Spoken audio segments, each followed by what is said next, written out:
नमो तस्स भगवतो अरहतो सम्मा सम्बुद्धस्स।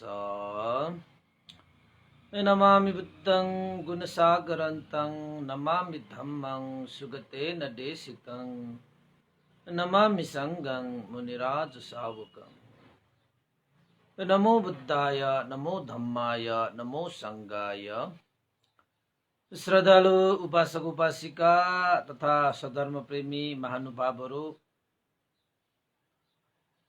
आज मिति 2078 वैशाख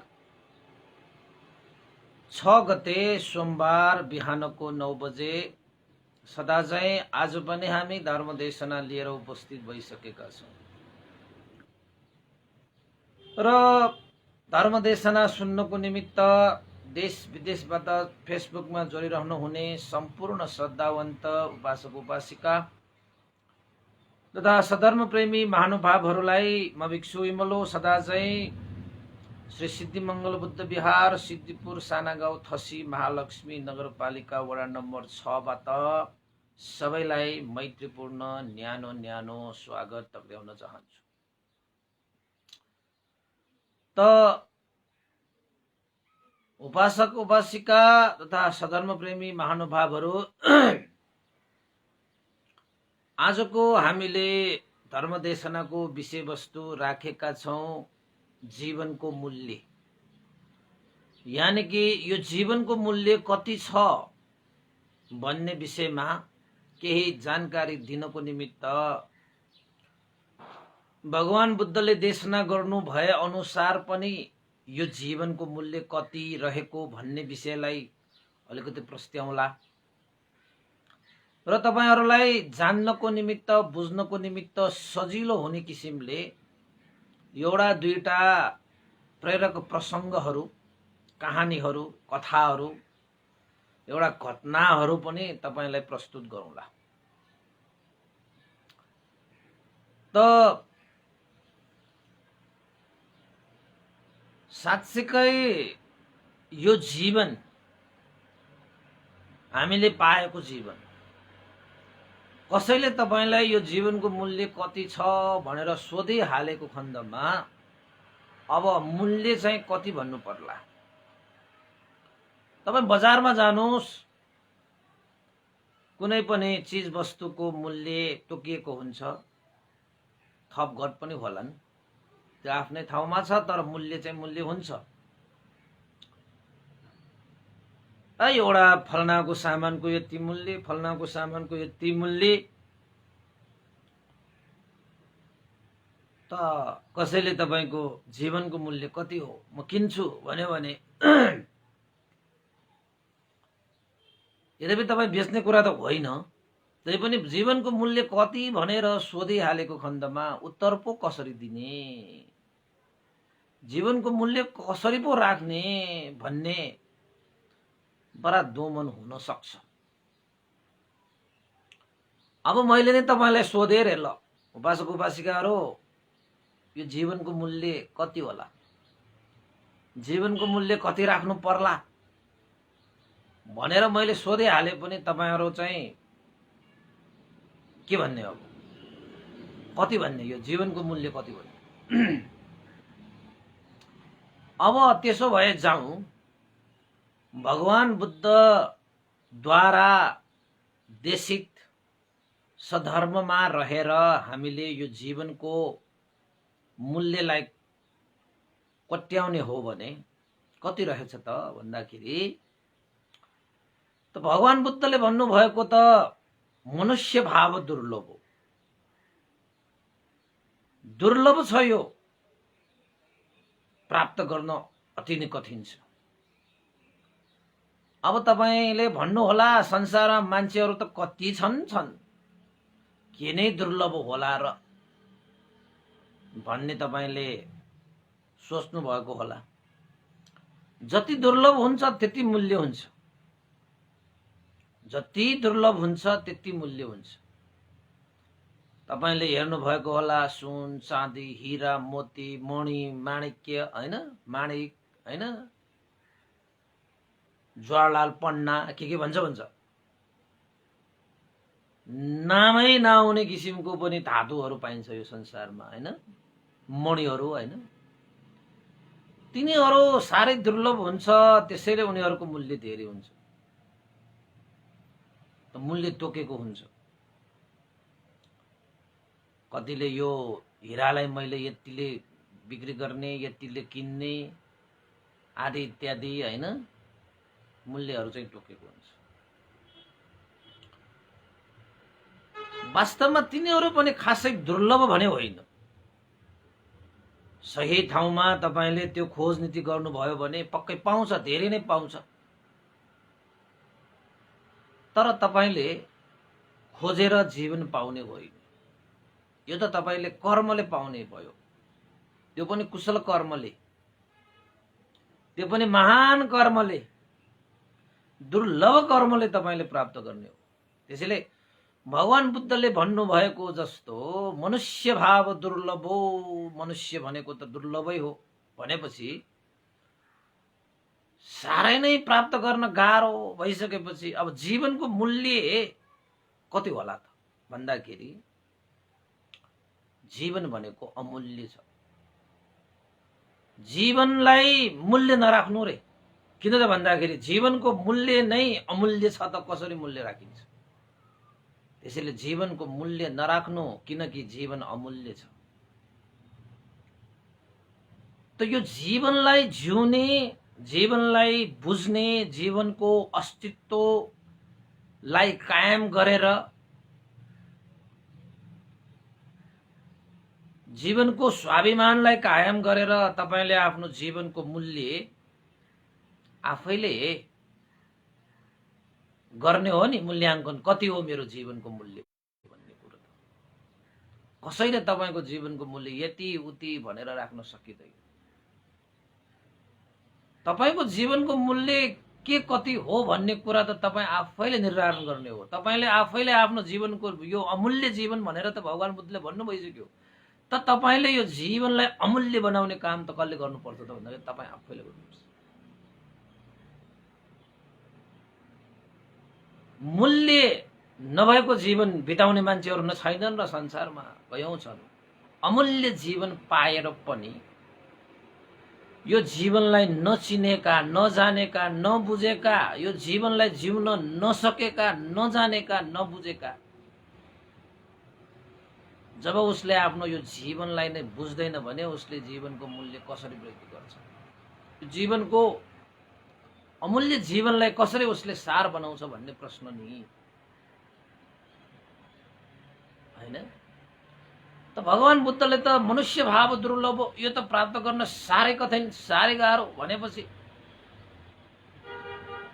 साधारण प्रयास, साधारण उद्योग, अभ्यासले प्राप्त हुने जीवन हो।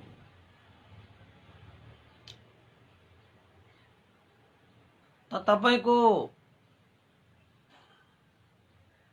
भगवान बुद्धको शिक्षा ग्रन्थहरुमा त दुर्लभ जीवन भन्ने मैले एउटा शीर्षकमा देशना पनि गरेको थिएँ कि जीवन कति दुर्लभ छ। यसको लागि त समुद्रमा एउटा अन्डो कछुवाले समुद्रको बीचमा छालले यता उता धकेलिरहेको जुवा, जहाँ एउटा अन्डो कछुवाको टाउको छिराउन मात्रै पुग्ने पाल रहेछ, त्यो अन्डो कछुवाले 100 वर्षको एकपल्ट त्यो समुद्र बीचको त्यो जुवामा टाउको छिराउन खोज्छ रे। त्यो अन्डो कछुवाले समुद्रको छालले यता उता बगाइरहेको त्यो जुवामा बरु आफ्नो टाउको छिराउने समय चाँडो आउला।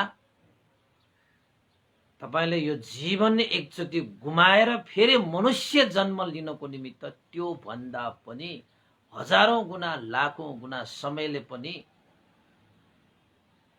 मनुष्य जीवन प्राप्त गर्न सकिँदैन।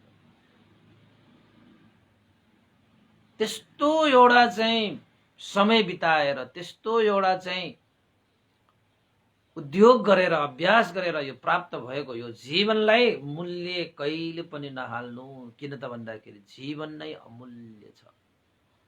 अमूल्य भनेको के हो? मूल्य नै मूल्य नै तोक्नु नहुने अमूल्य यस्तो जीवन हामीले प्राप्त गरेर मूल्यहीन बनाएर यो जीवनलाई जिउन पर्यो भने, जियो भने, बाँचियो भने त्यो मान्छेलाई तपाईँ के भन्नुहुन्छ? त्यो मान्छेलाई तपाईँ के भन्नुहुन्छ? हैन? त्यसैले जीवन आफैमा अमूल्य छ भने यो जीवनलाई अमूल्य बनाउने कसले त भन्दाखेरि तपाईँ आफैले हो। यो जीवनको अस्तित्व वृद्धि गर्ने, मूल्य वृद्धि गर्ने, यो जीवनलाई सार बनाउने सबका सब कार्य त तपाईँ आफैले स्वयं आफैले गर्नुपर्छ।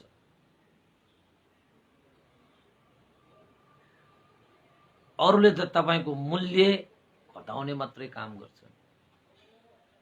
तपाईले जीवनको मूल्य 1000 राखिदियो र एकैछिनको लागि मानौ, अरूले त तपाईलाई के को 1000, 100 रुपैयाँ देउला नि, 10 रुपैयाँ देउला नि, 1 रुपैयाँ गरौँला नि भनेर अरूले तपाईको जीवनको मूल्य बढाउँदैन, तपाईको जीवनको मूल्य घटाउँछ। त्यसैले सजग सतर्क रहेर काय वाक चित्तद्वारा त्यस्तो कर्म गर जुन कर्मले तपाईले आफ्नो जीवनको मूल्य बढाओस् र यो संसारको कुनै पनि धनाढ्य व्यक्तिले पनि तपाईको जीवनलाई मूल्य तिरेर किन्न नसकोस्, त्यस्तो अमूल्य बनाइदिनुपर्छ यो जीवन। किन त भन्दाखेरि वास्तवमा जीवन भनेकै अमूल्य हो। त्यति गर्न सक्नु भएन भने तपाईले आफ्नो जीवनलाई मूल्याङ्कन गर्न नसकेको, मूल्य दिन नसकेको, अर्थ दिन नसकेको मान्छे हरिन्छ, हैन? त भगवान बुद्धले पनि भन्नुभएको छ, मनुष्य जीवन प्राप्त गर्नको निमित्त हामीले पहिला पहिलाका जन्महरूमा धेरै कुशल कर्म गरेर आएका छौं, धेरै पुण्य सञ्चित गरेर आएका छौं, धेरै धर्म आर्जित गरेर आएपछि बल्ल पाइने यो मनुष्य जीवन। सानोतिनो प्रयास, सानोतिनो अभ्यास, सानोतिनो प्रयत्नले यो अमूल्य जीवन हामीले प्राप्त गरेका होइन। त्यसैले वास्तवमा भन्ने हो भने हर कोही मान्छे पुण्यवान हो, हर कोही मान्छे धर्मात्मा हो, हर कोही मान्छेले चाहिँ कुशल कर्म आर्जित गरेर आएका छन्। त मनुष्य भएर जन्मिसकेपछि बिर्से, मनुष्य भएर जन्मिसकेपछि भुले, बाटो अन्तै लागे, अलिकति पुण्य नपुगेर, अलिकति धर्म नपुगेर सम्पूर्ण दुःखबाट मुक्त हुन नसकेर मनुष्य जन्मेर फेरि पुण्य आर्जित गरेर, धर्म आर्जित गरेर, सञ्चित गरेर सम्पूर्ण दुःखबाट मुक्त हुनको निमित्त सबभन्दा पुण्य धर्म कर्म गर्न पाउने अवसर भएको मनुष्य जन्म लिएका हौं हामीले। यदि पुण्य धर्म कर्म हैन, कुशल कर्म धर्म त कुनै पनि लोकमा तपाईले सम्पादन गर्ने अवसर पाउनुहुन्न जति मनुष्य लोकमा तपाईले धर्म कर्म आर्जित गर्ने सुवर्ण अवसर प्राप्त गर्नुहुन्छ। त वास्तवमा अलिकति नपुगेर, न पहिला हामी भगवान बुद्धकै समयमा धर्म कर्म गरेर आएका मान्छे पनि होलान्, त्यति बेला हामीले चाहिँ अरूले दुःखबाट मुक्त भएर गएका आर्य पुद्गलहरूले जस्तै हामीले पुण्य अलिकति कम भएको कारणले गर्दाखेरि यो बुद्ध शासन भएको समयमा मनुष्य भएर जन्म लिनु परेको, यो मनुष्य जन्ममा अब पहिला पूर्ण गर्न नसकेका धर्म कर्मलाई पूरा गर्नको निमित्त मनुष्य भएर जन्म लिन आएका, तर यहाँ आएपछि त लोभ, द्वेष, मोह, मान, अभिमान, घमण्ड, ईर्ष्या, उद्धच, कुकुच, ठिन मिद्ध आदि इत्यादि यस्ता अकुशलहरूमा नतमस्त भएर कुशल कर्म गर्न आएका व्यक्ति सारा कुराहरू भुलेर, रसरङ्गमा भुलेर, नाचगानमा भुलेर, खानपिनमा भुलेर, काम कुरो एकातिर कुम्लो बोकी थिमीतिर भने जस्तो मनुष्य जन्म लिन आएको भनेको मतलब तपाईले पहिला गरी आएका कुशल कर्महरूलाई पूर्ण गर्नको निमित्त तपाईले मनुष्य जन्म पाए। त्यो अवसर पाएको, अब त्यो अवसरलाई तपाईले गुमाउनु भयो भने यो जन्मबाट झर्नु पर्यो भने कता पुग्छ, के हुन्छ, कसरी हुन्छ, कहाँ पुग्छ, कस्तो गतिमा पुग्छ, लटाईबाट छुट्टिएको चङ्गा जस्तै हावाले कट्टा उडाउँछ उडाउँछ। झालमा पनि पर्न सक्छ, खोलामा पनि पर्न सक्छ, रुखमा पनि पर्न सक्छ, भुइँमा पनि पर्न सक्छ। यो चाहिँ निश्चित छ। अब त्यो चङ्गा आकाशमा, खुल्ला आकाशमा स्वतन्त्र रूपले उड्न पाउँदैन, यो चाहिँ पक्का छ। अब यो मनुष्य जीवन भनेको पनि खुल्ला आकाशमा उडिरहेको चङ्गा जस्तो। त मनुष्य जीवनमा गर्नुपर्ने कामहरू तपाईले बिर्सिनु भयो भने लटाईबाट छुट्टिएको चङ्गा, लटाईबाट चुडिएको धागो, चुडिएको चङ्गा जस्तो तपाईको जीवन हुन्छ। केही बेर त आकाशमै उडिएला, अन्त सत्य चङ्गाको गति धरतीमा क्षति, त्यो चाहिँ निश्चित छ फेरि हो। त हामीले बुझ्नुपर्ने पनि के हो त भन्दाखेरि सानोतिनो अभ्यास, सानोतिनो पुण्य, सानोतिनो धर्म कर्मले यो मनुष्य जीवन प्राप्त गरेका होइन। पहिलाका जन्महरूमा विशाल विशाल पुण्य आर्जित गरेकै कुशल कर्मको आधारमा यो मनुष्य जीवन प्राप्त गरेका र मनुष्य जीवनमा पनि पूर्ण गर्न बाँकी कुशल पुण्य धर्मलाई पूर्ण गर्नको निमित्त मनुष्य जीवन प्राप्त गरेको। अब यहाँ आएर लोभमा लोभी भएर, द्वेषमा दूषित भएर, मोहमा मोहित भएर जीवनयापन गर्नु बढ्यो भने, गर्नु भयो भने त मनुष्य भएर गर्न आएको काम त छुट्टियो त, पछाडि छुट्टियो त, दूर दूर छुट्टियो त। अनि भन्नु परेन काम गरो एकातिर कुम्लो बोकी थिमित्र। मान्छे भएर जन्मेर दानशील भावनादि कुशल कर्म सञ्चित गरेर, सम्पादन गरेर, पुण्यलाई सञ्चित गर्न आएका, धर्मलाई सञ्चित गर्न आएका हामी तर गरिरहेका के छौ त भन्दाखेरि लोभमा लोभी भएर, द्वेषमा दूषित भएर, मोहमा मोहित भएर तपाईले आफ्नो यो जीवनको यो कालो केसलाई सेतो पारेर फुलाउने मात्रै काम गर्नुभयो भने, प्रज्ञाको ज्योति फुलाउनु भएन भने त यो कपाल मात्र फुलाएर के काम। कतिले कपाल फुलाएर गए, कपाल फुलाएर हुँदैन कि सुख र शान्ति फुलाउनु पर्छ मनमा, जीवनमा। त त्यो मानेमा पनि यो जीवन अमूल्य छ। यो अमूल्य जीवनलाई सार्थक तुल्याउनको निमित्त, अमूल्य नै बनाउनको निमित्त तपाई आफैले यो जीवनमा अस्तित्व जगाउनु पर्छ। नत्र भने त त्यही हो, नत्र भने कुनै काम छैन। तपाई हामीलाई एउटा कहानी, कथाले धेरै प्रेरणा दिन्छ। म त्यो कथा तपाईले सुनाउला। एउटा बुवा र छोराको कहानी छ। म तपाईलाई एउटा दुईटा त सुनाउनु पर्ला समय भएसम्म। अब धेरै कुराहरू त के चाहिँ मैले चाहिँ भूमिका बाँडिरहने र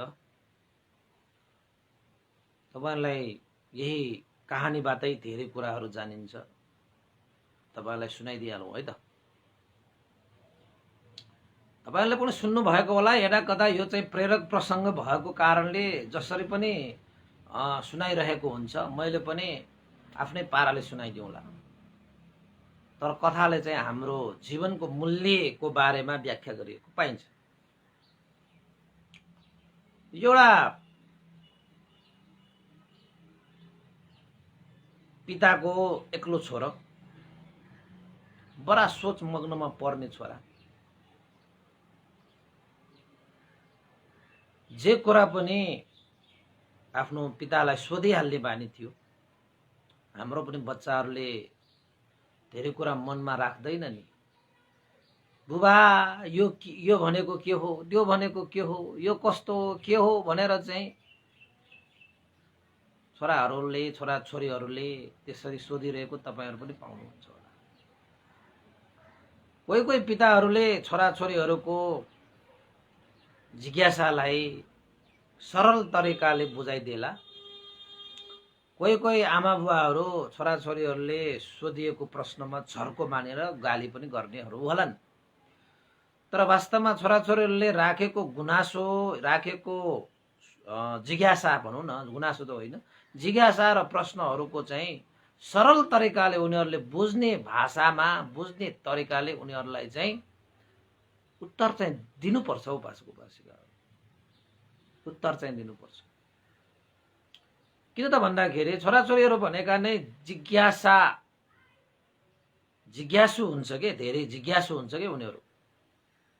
यस्तै पाराको एकजना छोरा रहेछ। अनि बुबा चाहिँ पनि धेरै बहुश्रुत भएका, धेरै कुराहरू सुनेका, यस्ता चाहिँ जीवनका कुराहरू, जगतका कुराहरू, दर्शनका कुराहरू, सुख शान्तिका कुराहरू, हैन, भगवान बुद्धका कुराहरू आदि इत्यादि सबै कुराहरू चाहिँ अब धर्म कर्मका कुराहरू सुनेर चाहिँ आफ्ना छोराछोरीहरूलाई कसरी विधि व्यवहार गर्नुपर्छ जानेको पिता हुनुपर्छ।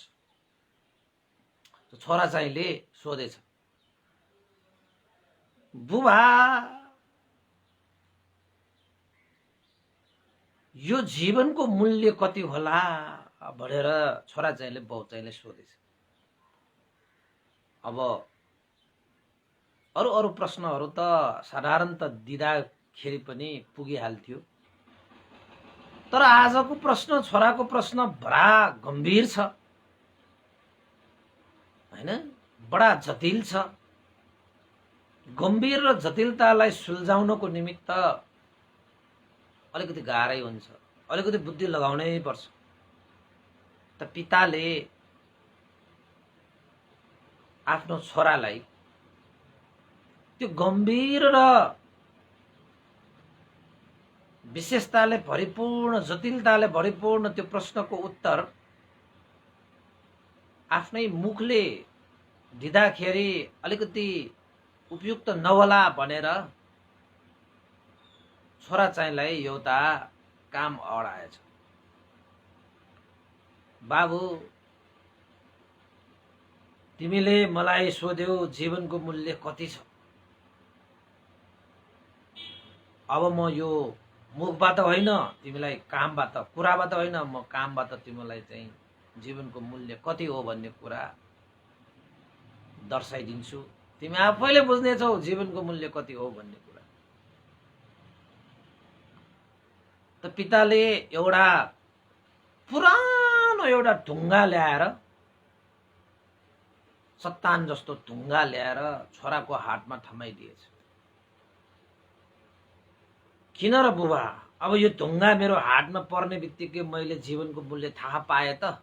मैले त तपाईलाई जीवनको मूल्य पो सोधेको त, यो ढुङ्गा के को काम मलाई। बाउ चाहिँ साह्रै धेरै बहुसुटवाला, धेरै जान्ने सुन्ने कुरा सुनेका भएर उसले चाहिँ छोरा चाहिँले भनेछ, ठिकै छ छोरा, तिमीले सोधेकै प्रश्न तिमी आफैले पाउने गरी मैले यो ढुङ्गा तिम्रो हातमा थमाइदिएको। जाऊ, गएर बजारमा ढुङ्गा बिक्रीमा छ भनेर यो ढुङ्गा बिक्री गर्न जाऊ।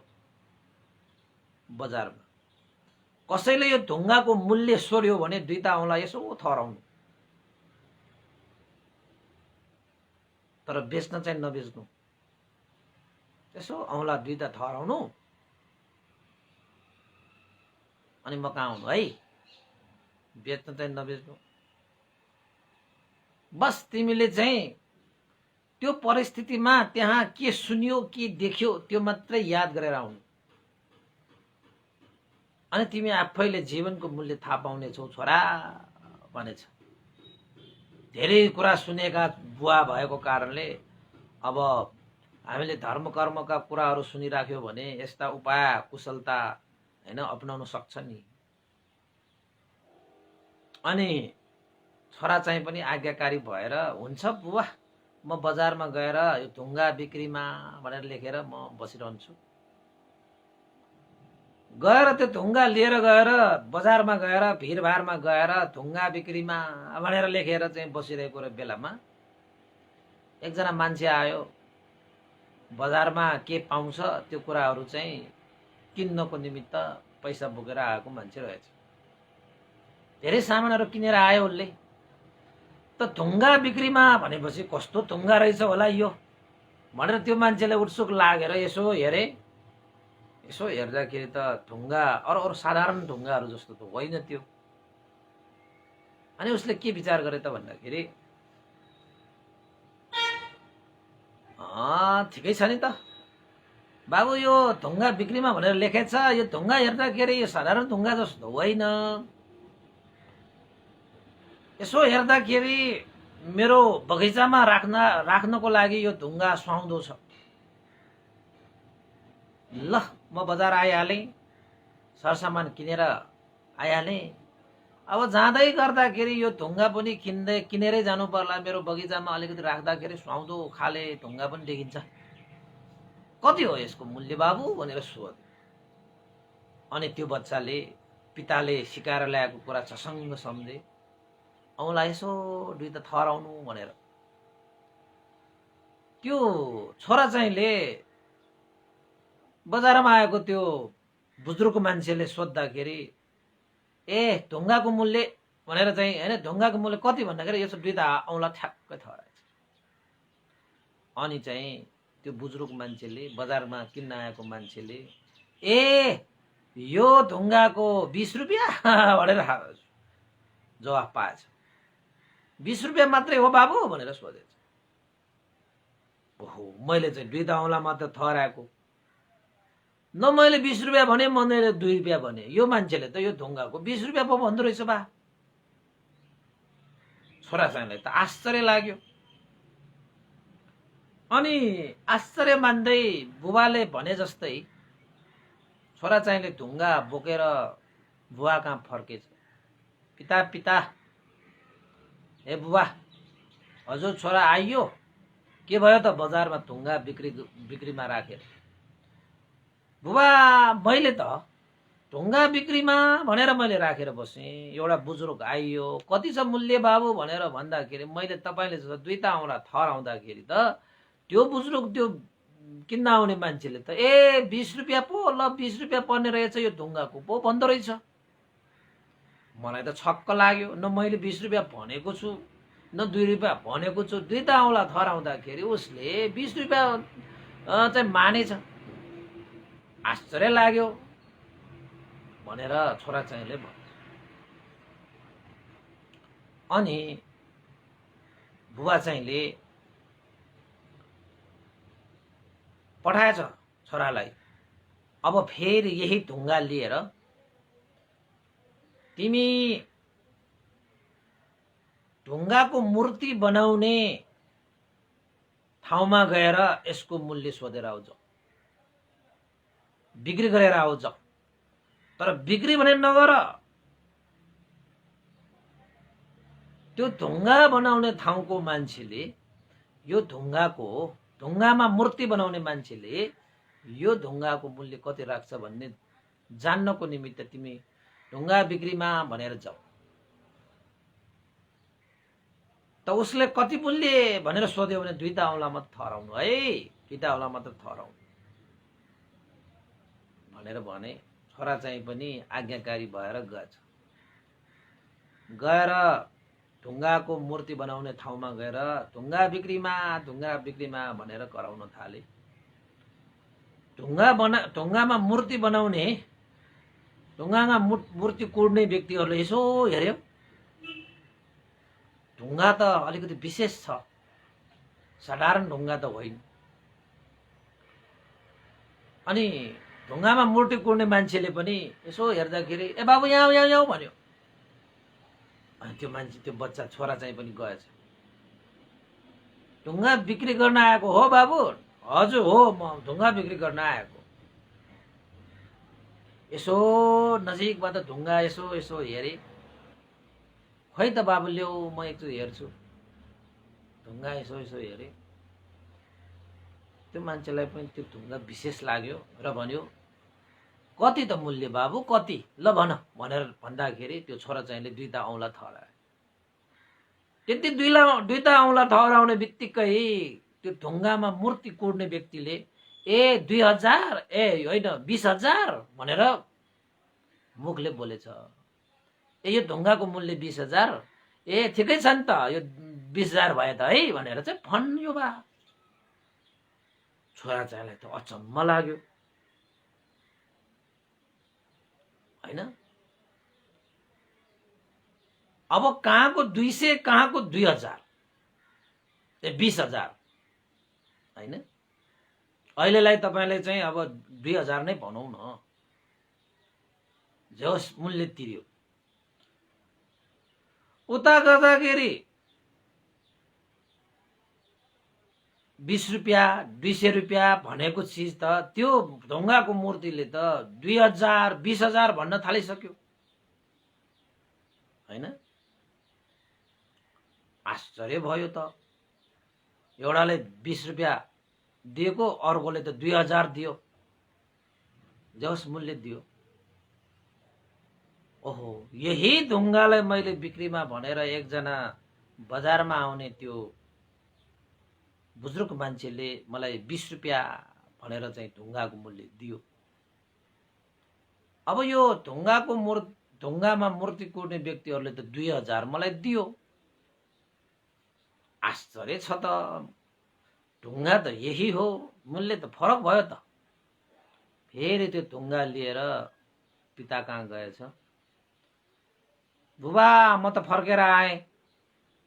छोरा फर्केर आयो, कति पाइयो त त्यो ढुङ्गाको मूल्य भन्दाखेरि त बुबा आज त त्यो ढुङ्गामा मूर्ति कोर्ने व्यक्तिले त 2,000 तिर्यो नि त यो ढुङ्गाको भनेर भन्यो। तपाईँले भने जस्तो मैले औँला दुईटा ठहराएको, उसले त 2,000 पो ठानेछ। न मैले 2,000 भनेछु, न मैले 200 भनेछु, न मैले चाहिँ 20 रुपियाँ भनेछु, मैले न 2 रुपियाँ भनेछु।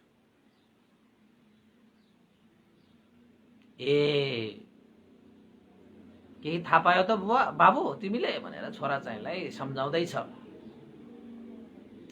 अब तिमी गएर यो ढुङ्गा लिएर एउटा म्युजियममा जाऊ, जहाँ पुराना चीज वस्तुहरूको संग्रहालयमा जाऊ। त्यहाँ गएर यो ढुङ्गा बिक्रीमा, यो ढुङ्गा बिक्रीमा भनेर कराउनु। हुन्छ बुबा भनेर पहिला जस्तै गएर म्युजियममा गएर ढुङ्गा बिक्रीमा। त्यहाँ एउटा म्युजियम पनि रहेछ, जो मान्छेले म्युजियम बनाएर खुबै अब उसको चाहिँ एउटा शान कि म्युजियम बनाइरहेको मान्छेको शान। एउटा बच्चालाई यसरी चाहिँ ढुङ्गा बिक्रीमा भन्दै आइरहेको देखेर यसो हेर्यो, कान त तान्यो, हातमा हेर्छ त ढुङ्गा त विशिष्ट प्रकारको पो रहेछ। आफ्नो संग्रहालयमा पनि पुराना धातुहरूदेखि लिएर विभिन्न चिजहरू राखेर संग्रहालय खोलेर नाम कहलाएका शौकिन मान्छे थियो। अनि त्यो मान्छेले पनि बाबु यता हो गएछ।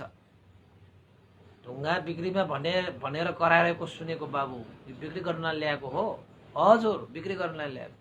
खै त हेरौँ लिएछ। पोल्दै हेरेछ।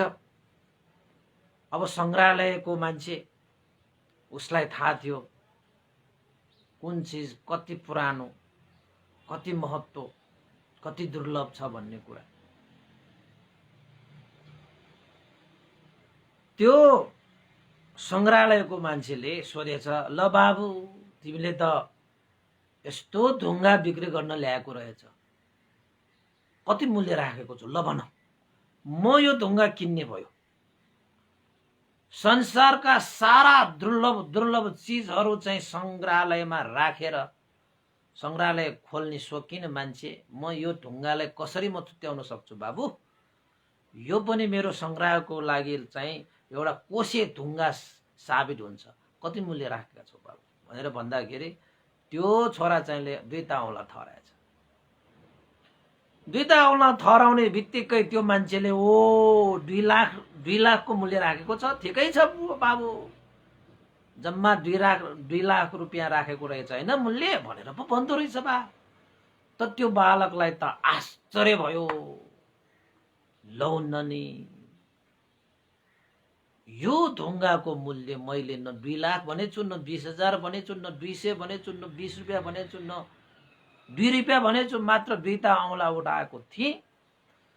तर यो मान्छे, यो सङ्ग्रहालयको यो मान्छेले त मेरो सङ्ग्रहको लागि यो ढुङ्गा त कोसे ढुङ्गा साबित हुन्छ। संसारका सारा पुराना सामानहरू राखेर सङ्ग्रहालय खोलेको त्यो मान्छेले हेर्ने बित्तिकै थाहा पायो कि त्यो ढुङ्गा कति पुरानो, कति विशेषताले भरिएको। त उसले 2 औँला थराउने बित्तिकै 2 लाख मूल्य तिर्न तयार भयो। ल हेर्नुहोस् त, त्यो बच्चाले आश्चर्य मानेर त्यहाँबाट त्यो ढुङ्गा बोकेर बुवा चाहिँ कहाँमा गएछ। बुवा आमा फर्केर आए, आश्चर्य भयो, चकित भयो। म के भयो छोरा, आज त एउटा त्यो म्युजियमको मान्छेले कति मूल्य भनेर सोध्ने बित्तिकै मैले पहिला जस्तै 2 औँला ठडाएको थिएँ। त उसले ल ठिकै छ 2 लाख भए पनि म यो 2 लाख तिरेर यो ढुङ्गा लिन तयार भयो त पिता। यही ढुङ्गा मैले बजारमा बिक्री गर्न जाँदाखेरि मलाई 20 रुपियाँ दिएको, यही ढुङ्गा मैले मूर्ति बनाउने मान्छे कहाँ जाँदाखेरि 2000 दियो, यही ढुङ्गा अहिले म्युजियममा जाँदाखेरि, सङ्ग्रहालयमा जाँदाखेरि 2 लाखसम्म दियो। अझै यसलाई अन्तै विशेष स्थान ठाउँमा लगेको भए कति मात्र दिन्थ्यो होला। छोरा चाहिँले त्यस्तो आश्चर्य मानेर भनेको सुनेपछि बुबा चाहिँ मुस्कुराइरहनु भयो। छोरा, के तिमीले सोधेको प्रश्न, जीवनको मूल्य कति भनेर सोधेको प्रश्नको उत्तर पायौ त?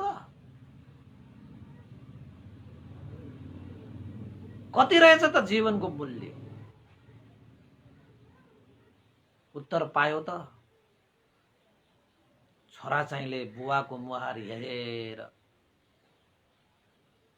छोरा चाहिँले टाउको हल्लायो। बुबा, मैले जीवनको मूल्य थाहा पाएँ, जीवनको मूल्य थाहा पाएँ। जीवनलाई जुन स्थानमा राखेर यापन गर्यो त्यस्तै जीवनको मूल्य हुँदो रहेछ, हैन? यो ढुङ्गालाई साधारण अर्थले बुझेको त्यो बजारको त्यो बुजुर्ग मान्छेले यो ढुङ्गाको 20 रुपियाँ मात्रै मूल्य ठानेर मूल्याङ्कन गर्यो। त्यो ढुङ्गामा मूर्ति कोर्ने मान्छेले यो ढुङ्गाको मूल्याङ्कन 2000 मा गर्यो। त्यो भन्दा पनि म्युजियममा बस्ने त्यो मान्छेले यो ढुङ्गाको अस्तित्व, यो ढुङ्गाको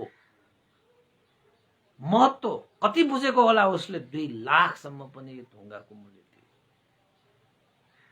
पिता, अब हामीले यो जीवनको मूल्य कति तिर्ने, कति दिने भन्ने कुरा त आफ्नै विषय पो भयो त।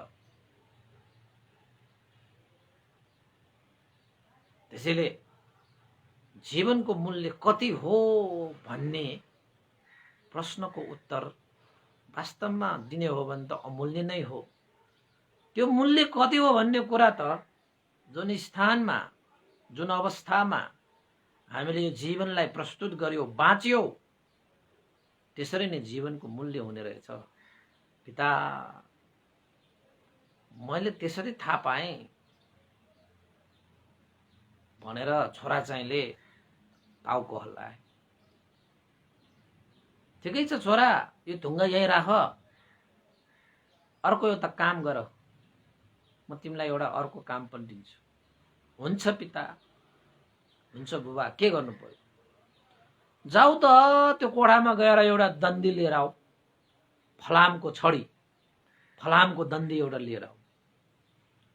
आएछ, लिएर पिताकोमा आएर मैले लिएर आए बुबा, तिमीलाई कस्तो लाग्छ, यो दन्दीको मूल्य कति पर्ला? छोराचाइले भनेछ, अब यो सानो दण्डी छ, धेरै मूल्य परे, यसको 50 रुपियाँ पर्छ होला पिता बुबा भनेर भनेछ। ए तिम्रो हिसाबबाट यो फलामको दन्दीको मूल्य 50 रुपियाँ पर्ने रहेछ। त्यसो भए छोरा, यही दन्दीलाई, यही फलामको दन्दीलाई मैले किलाहरू बनाएर मैले बिक्री गर्यो भने कति पैसा कमाउन सकिएला? फलामको दन्दीबाट किला पनि बनाइन्छ नि छोरा।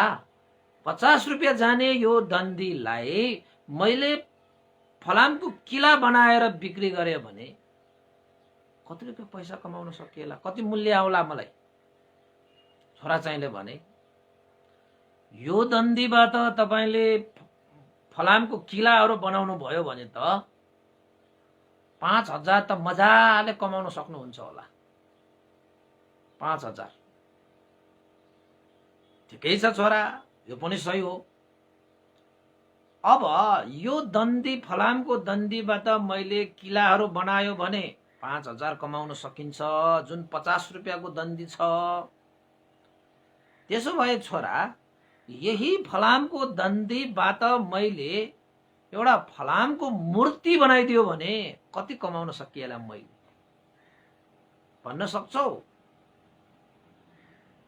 पिता, तपाईले यही फलामको दन्दीबाट एउटा फलामको मूर्ति बनायो भने त 50,000 कमाउन सकिन्छ।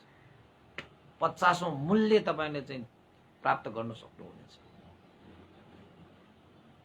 ठीक भन्यो छोरा, ठीक भन्यो छोरा। आखिर फलाम त फलामै हो, तर फलामलाई उपयोग गर्ने जुन तरिकाले उसको मूल्य वृद्धि हुन्छ। किला भयो भने उसको 5000 आउँछ, अझै मूर्ति बनायो भने 50,000 आउँछ। थाहा पायो त छोरा, जीवनको मूल्य कति हुन्छ? छोरा चाहिँले टाउको हल्लायो, हँ पिता, जीवन त एउटा जीवन हो, त्यो जीवनलाई कसरी ढाल्ने, त्यसमा यो जीवनको मूल्य निर्धारण हुने रहेछ। जीवनलाई कसरी प्रस्तुत गर्ने, यो जीवनले तपाईको मूल्य निर्धारण गर्ने होइन कि यो जीवनबाट तपाईले भविष्यमा जे तपाई हुनुहुनेछ, जुन रूपमा तपाईलाई प्रस्तुत गर्नुहुनेछ समय अन्तरालमा, त्यस्तै तपाईले जीवनको मूल्य पाउनुहुनेछ।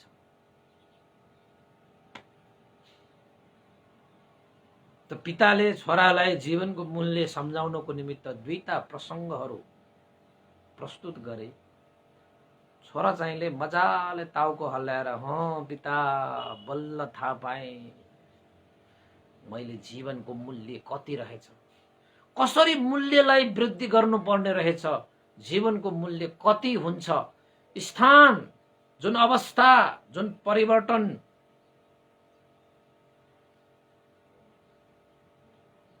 त्यो अस्तित्वले, त्यो स्वामित्वले जीवनको मूल्य निर्धारण गर्ने रहेछ। अब तपाई, हाम्रो जीवन पनि, यो जीवनको मूल्य त तपाईले चाहिँ जुन अवस्थामा तपाईले आफ्नो जीवनलाई प्रस्तुत गर्नुहुन्छ, जुन अवस्थामा तपाईले आफ्नो जीवनलाई उभ्याउनुहुन्छ, जुन अवस्थामा तपाईले आफ्नो जीवनको अस्तित्वलाई चिन्नुहुन्छ, चिनाउनुहुन्छ, त्यसैमा जीवनको मूल्य निर्भर हुन्छ। त वास्तवमा भगवान बुद्धको देशना अनुसार यो जीवन त दुर्लभ हो नि, यो त जीवन त अमूल्य हो नि। यो अमूल्य जीवन भनेर बुझेर मात्र पुगेन। यो अमूल्य जीवनलाई अमूल्य तरिकाले तपाईले प्रस्तुत गर्न सक्नु पर्यो।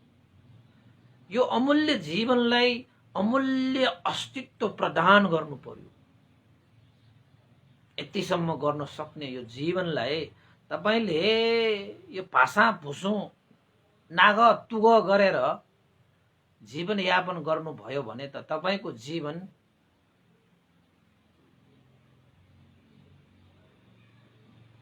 एउटा टुङ्गाको जति पनि हुँदैन, माटोको जति, एउटा सानो माटोको जति पनि हुँदैन। त्यसैले जीवन अमूल्य भनेको मूल्य छैन यसको। तपाईले चाहनु भयो भने यो जीवन अमूल्य संसारका सारा धनाढ्यहरूले पनि किन्नै नसकिने किसिमले तपाईले जीवनलाई उभ्याउन सक्नुहुन्छ, अस्तित्वमा राख्न सक्नुहुन्छ। यो जीवनलाई त्यसरी प्रस्तुत गर्न सक्ने क्षमता यो जीवन हो। त्यसरी गर्नु भएन भने एउटा बाटोमा फ्याँकिएको फोहोर जतिको पनि तपाईको बरु फोहोरले मोहर बन्ला। तपाईले आफ्नो जीवनलाई अस्तित्व दिन सक्नु भएन, अवस्था दिन सक्नु भएन, जीवनलाई त्यसरी प्रस्तुत गर्न सक्नु भएन भने तपाईको पनि केही मूल्य नै हुँदैन। देख्नु भएन यो जीवनलाई जान्ने हामीले त कसरी जिएका छौं। त्यही 20 रुपैयाँ प्राप्त भएको ढुङ्गाको जस्तो जीवन यापन भइरहेको छ भने याद गर्नुस्, संग्रहालयमा गएपछि 2 लाख पनि प्राप्त भएको त्यही ढुङ्गा हो। अझै माथि गयो भने कति प्राप्त हुन्छ यो जीवनको मूल्य कति हुन्छ। त्यो ढुङ्गा त त्यस्तो मूल्य छ भने तपाईको जीवनको मूल्य कति होला हो भन्नुस् न। एउटा जाबु ढुङ्गाको मूल्य त त्यसरी अस्तित्वमा फरक हुन्छ भने यो जीवन भनेको त ओहो कति मूल्य राख्नु पर्ला तपाईले चाहिँ। अब राखेर साध्यै छैन। त्यस्तो अवस्थासम्म पनि पुग्न सक्ने जीवन भने त्यस्तो अवस्थामा सम्म पनि पुग्ने जीवन। र दोस्रो प्रसङ्गमा के दिएको छ त भन्दा एउटा फलामको दण्डी मात्र भयो भने 50 रुपैयाँ जाने त्यो दण्डी किला बनायो भने 5000 मूल्य पर्ने रहेछ, मूर्ति बनायो भने 50,000 पर्ने रहेछ।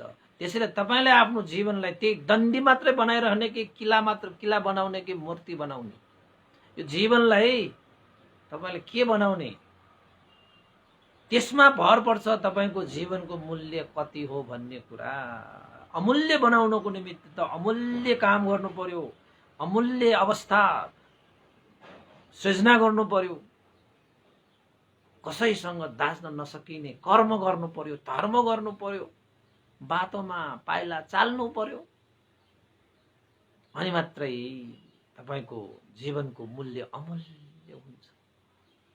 र अमूल्य नै हो। अहिले त हामीले आफ्नो जीवनलाई मूल्य दिन नसकेको, मूल्य दिलाउन नसकेको, अस्तित्व दिन नसकेको, प्रस्तुत गर्न नसकेको कारणले गर्दाखेरि तपाईको मूल्य यति उति भनेर अरूले तपाईको मूल्य हालिरहेको हुन्छ। तर वास्तवमा तपाईको जीवन अमूल्य छ। त्यो अस्तित्व जगाउनु पर्यो। किन उनीहरूले त्यो ढुङ्गाको मूल्य तिरेको त भन्दाखेरि उनीहरूले त्यसको अस्तित्व थाहा पाए। तपाईले पनि आफ्नो जीवनलाई तपाईले जान्नुभयो, बुझ्नुभयो भने अनि तपाईले पनि यो जीवनको मूल्य राख्नुहुन्छ। ओ मेरो जीवन त अमूल्य रहेछ। अनि तपाईले आफ्नो जीवनलाई सुरक्षा गर्नुहुन्छ। अनि तपाईले आफ्नो जीवनलाई के गर्नुहुन्छ?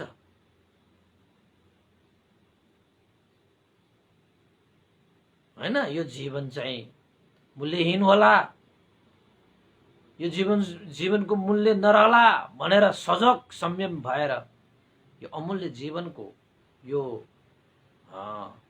अस्तित्वलाई तपाईले कायम राख्नको निमित्त हर हमेशा प्रयत्न गरिरहनुहुनेछ। त्यसैले उपासक उपासिकाहरू, यो मैले तपाईहरुलाई चाहिँ भगवान बुद्धले भन्नुभएको जस्तै मनुष्य भाव दुर्लभ हो, यानी कि मनुष्य जीवन भनेको दुर्लभ छ, प्राप्त गर्न साह्रै गाह्रो। सानोतिनो प्रयत्न, अभ्यास, कुशल पुण्यले प्राप्त गरेको जीवन होइन। मूल्य नराख्नुहोस्, यो जीवनको अमूल्य छ। त्यसैले अमूल्य जीवनलाई अमूल्य नै बनाउनको निमित्त हर हमेशा हामीले के गर्नुपर्ने रहेछ? कर्म गर्नुपर्ने रहेछ, धर्म गर्नुपर्ने रहेछ। त्यसैले जीवन कर्ममय बनोस्, धर्ममय बनोस् भनेकै अमूल्य जीवन भएकोले नै कर्ममय बनोस्, धर्ममय बनोस् भनेको। त्यो अवस्थामा पुर्याउनको निमित्त, त्यो अस्तित्व जगाउनको निमित्त दिन रात हामीले आफ्नो जीवनलाई अभ्यासरत गर्नै पर्छ, प्रयत्नरत गर्नै पर्छ। अनि मात्र तपाईले जीवन पाएर जीवनको लागि सही मूल्याङ्कन गरेको हुन्छ, सही मूल्य दिएको हुन्छ, सही मूल्य यो जीवनलाई दिन सक्यो भने मात्रै तपाईले आफ्नो जीवनलाई न्याय गरेको हुन्छ, नत्र भने तपाईले आफ्नै जीवनमाथि अन्याय गरेको हुन्छ। हैन त? वास्तवमा जाने त्यत्रो मूल्य जाने त्यो ढुङ्गालाई कम मूल्य दिनु भनेको त अन्याय गर्नु भने होइन र? त्यस्तै गरी यो अमूल्य जीवनलाई तपाईले मूल्य, यो सानोतिनो मूल्य तिरेर तपाईले चाहिँ जीवनलाई चाहिँ जिउनु भयो भने त तपाईले आफ्नो जीवनलाई अन्याय गर्नुभएको हुन्छ कि अन्याय गरेको हुन्छ। तपाईँ अन्याय हो तपाईँ। त्यसैले भगवान बुद्धको धर्म अनुसार पनि मनुष्य भाव दुर्लभ हो। यो गाथा, यो शब्द, यो सत्य वचनलाई हामीले मध्य नजर गर्ने हो भने यो अमूल्य जीवनलाई अमूल्य बनाउनको निमित्त जुन कर्म गर्नुपर्ने छ, धर्म गर्नुपर्ने छ, त्यो कर्म होस् या धर्म भनोस्, त्यो भनेको दानशील भावनादि कुशल कर्म गरेर तपाईले सही मानेमा यो जीवनलाई न्याय दिन सक्नु हुने सिवाय अरू केही गरेर पनि तपाईले यो जीवनलाई न्याय गर्न सक्नुहुन्न। त्यसैले जीवनमाथि न्याय गर्ने हो भने, यो जीवनलाई मूल्य दिने हो भने यो जीवनबाट तपाईले दान सम्पादन गर्न सक्नुपर्छ, त्याग भावना वृद्धि गर्नुपर्छ, शील गुण धर्मलाई सम्पादन गर्नुपर्छ, शील सदाचारलाई चाहिँ जीवनमा आचरण गर्नुपर्दछ, ध्यान भावना गर्नुपर्दछ र यो आफ्नो जीवनमा रहेको लोभ द्वेष मोह रूपी क्लेशलाई चाहिँ नाश गरेर यो जीवनलाई शुद्ध पवित्र बनाउनु पर्छ। अनि मात्रै तपाईले यो जीवनलाई चाहिँ मूल्य दिएको हुन्छ, अमूल्य जीवनलाई सार गरेको हुन्छ। अनि मात्रै तपाईले यो जीवनको मूल्यलाई थाहा पाउनु हुनेछ। ओहो, वास्तवमा यो जीवनमा यस्ता कार्य गरियो भने मात्रै तपाईले अमूल्य जीवन भनेको हो रहेछ भनेर अनि मात्रै थाहा हुन्छ तपाईले। नत्र त के हो, जीवनको किनी मूल्य नै छैन। हैन? कोही मान्छे एउटा पेट मात्रै पाल्नको लागि बाँचिरहेको हुन्छ, कोही मान्छे के को लागि मात्रै बाँचिरहेको हुन्छ, कोही मान्छे उसले त जीवनको मूल्य नै त्यति मात्रै ठानेको हुन्छ, त्यो भन्दा मूल्य उसले माथि उठाउनै सकेको हुँदैन। त्यसैले याद गर्नुहोस् उपासक उपासिकाहरू, जीवनको मूल्य अमूल्य छ। यो अमूल्य जीवनलाई सही रूपमा बुझेर जानेर हामीले अमूल्य जीवनलाई सार्थक तुल्याउँ। यो छोरा र बुवाको दुईटा प्रसङ्गले तपाईहरुले कसरी बुझ्नुभयो होला, कसरी जसरी भए पनि, तर त्यो छोरा चाहिँले चाहिँ बुवा चाहिँलाई सोधेको प्रश्नको उत्तर चाहिँ पायो रे। पिता, मैले जीवनको मूल्य के हो, जीवन मूल्य कति हो भन्ने कुरा मैले जाने, बुझे भनेर छोरा चाहिँले उत्तर पायो। अब तपाईहरुले पाउनु भएको भएन, त्यो आफ्नै कुरा है त उपासक भए। आजलाई मैले देशना यही टुङ्ग्याएँ।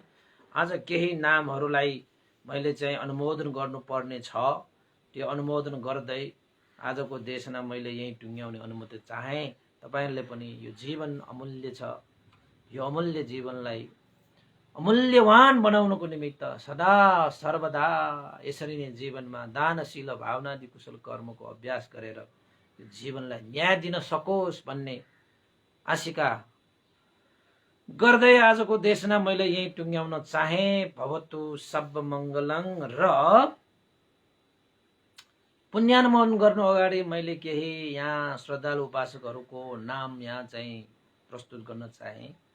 सुभद्रा बज्राचार्य अस्ति उहाँहरू शुक्रबार नै आउनुभएको, शनिबार अलिकति भ्याइएन र हिजो अलिकति छुटिहाल्यो र आज मैले यो नामहरू घोषणा गर्दैछु। सुभद्रा बज्राचार्य अमेरिका भनेर लेखेको छ।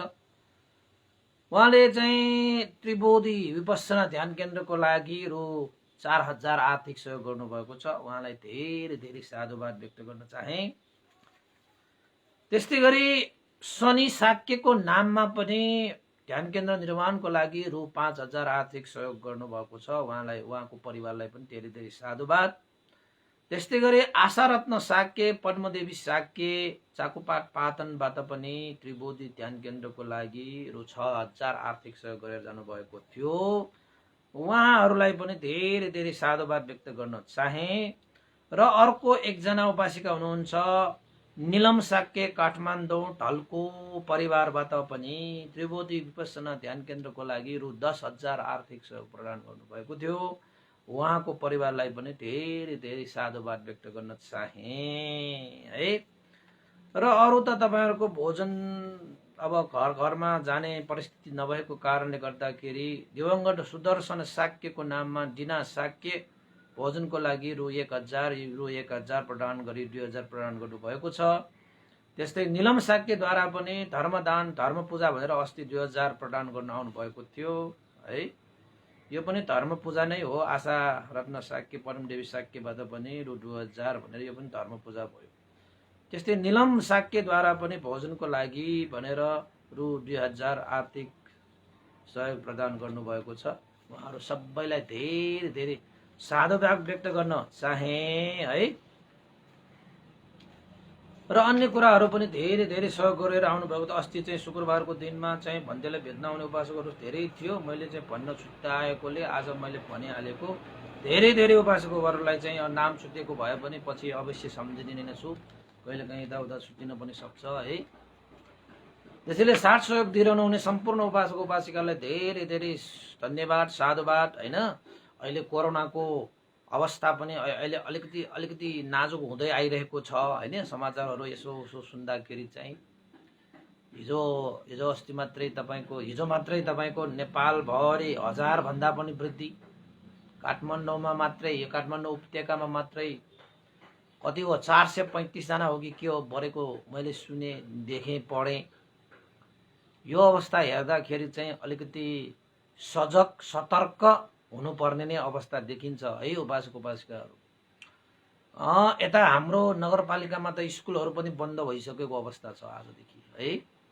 अब स्थानीय तहलाई नै यो स्कुलहरू बन्द गर्ने जिम्मेवारी प्रदान गरेकोले अवस्था हेरेर अब स्कुलहरू, कलेजहरू हैन, यो सभा समारोह भेला आदि इत्यादि चाहिँ बन्द गर्ने जिम्मा दिएकोले अब अवस्था हेरेरै त्यो गरेको हुनुपर्छ। अब के गर्ने? अब रोग व्याधि भनेको चाहिँ जे गरे पनि नहुने, यसमा सतर्क र सजग नभइकन त सुखै छैन। यसैले तपाईहरु पनि उपासक उपासिकाहरु पनि सजग हुनुहोला, सतर्क हुनुहोला हैन। अब सरकारले कस्तो निर्णय लिन्छ त्यो त भविष्यले बताइहाल्छ। जे होस् हाम्रो कामना भनेको यस्ता रोग व्याधिहरू सबै शान्त भएर जाउन्। कसैलाई पनि यो रोग व्याधि, दुःख, कष्ट, पीड, चिन्ता नहोस्। यो कोरोनाको कारणले गर्दाखेरि विगत वर्षमा कस्ता कस्ता घटनाहरू घटे, कस्ता दुःखद परिस्थितिहरू सिर्जना भए, कति मान्छेहरू मरे हैन। त्यो हेर्दाखेरि त यस्तो कहिले नआओस् फर्केर भन्ने जस्तो लागेको पनि हो सबैलाई। तैपनि परिस्थिति बस अहिले पनि त्यो परिस्थिति फर्किरहेको जस्तो भएकोले सतर्क र सजग हुनु सबैलाई मैले व्यक्तिगत रूपमा पनि अनुरोध गरेँ। आयो उपासक उपासिकाहरू सजग हुनुहोला, सतर्क हुनुहोला। अन्तमा पुण्यानुमोदन गरौँ उपासक उपासिकाहरू। विद्यार जानुभएका गुरुवर श्रद्धेय ज्ञानपूर्णिक महाशिविर भन्ते लगायत श्रद्धेय गुरुवर स्यादो उपनित विवंश लगायत सम्पूर्ण गुरुजनहरूमा यो पुण्य लाभ भई सुगति निर्माण कामना गरेँ। विद्यार जानुभएका सम्पूर्ण ज्ञाति बन्धुहरूको लागि पनि यो पुण्य लाभ भई हित सुख होस्। सम्पूर्ण देवताहरू, सम्पूर्ण सत्व प्राणीहरू र सम्पूर्ण अमनुष्यहरूको लागि पनि यो पुण्य लाभ भई उनीहरूको पनि हित सुख होस् भनेर कामना गर्दै पुण्यानुमोदन गरौँ। भवतु सर्वमङ्गलम्। इदं नो ज्ञातिनं होतु सुखितावन्तु ज्ञातयो। इदं नो ज्ञातिनं होतु सुखितावन्तु ज्ञातयो। इदं नो ज्ञातिनं होतु सुखितावन्तु ज्ञातयो। एतावता चम्मेहि सम्भतं पुण्यसम्पदं सब्बे देवानुमोदन्तु सर्वसम्पत्तिसिद्धिया। एतावता चम्मेहि सम्भतं पुण्यसम्पदं सब्बे सत्तानुमोदन्तु सर्वसम्पत्तिसिद्धिया। एतावता चम्मेहि सम्भतं पुण्यसम्पदं सब्बे भूता अनुमोदन्तु सर्वसम्पत्तिसिद्धिया। साधु साधु साधु। भवतु सर्वमङ्गलं। सबैको दिन मङ्गलमय होस्, कल्याणमय होस्। सबैलाई साधुवाद।